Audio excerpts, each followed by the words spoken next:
Nilitaka nikuulize hapo unaposema kushukuru kushikwa mkono. Juzi kati tulipiga story na Harmonize akakataa kuitwa yeye ni kijana wa Diamond.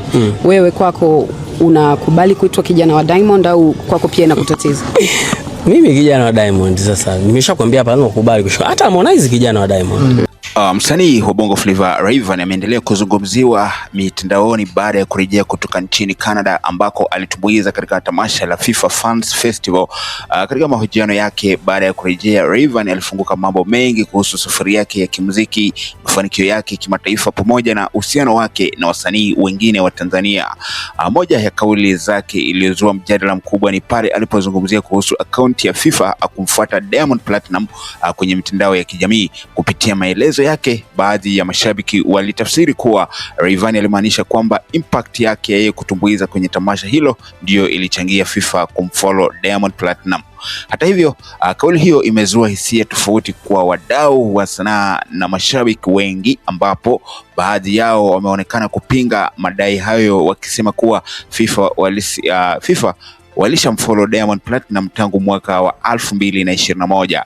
Pia baadhi ya watu kutoka lebo ya WCB Wasafi walieleza kuwa taarifa hizo zilikuwepo kitambo, jambo lilomfanya wengi kuhisi kwamba Rayvanny huenda hakufanya utafiti wa kutosha kabla ya kuzungumzia swala hilo hadharani.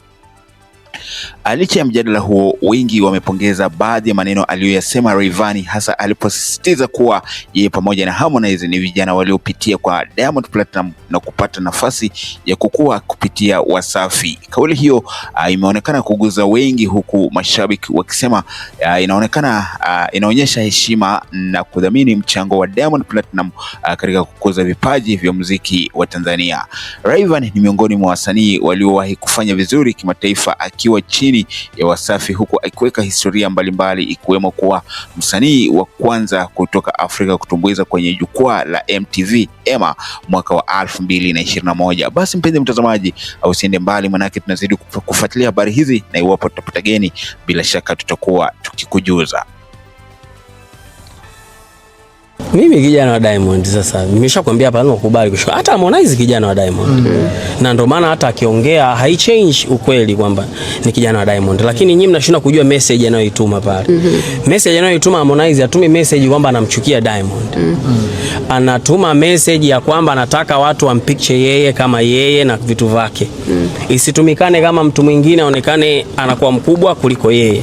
Lakini sasa kwenye maisha kuna vitu huwezi kuvikataa. Yani huwezi kukataa kwamba ili ufike kuna watu walikushika mkono.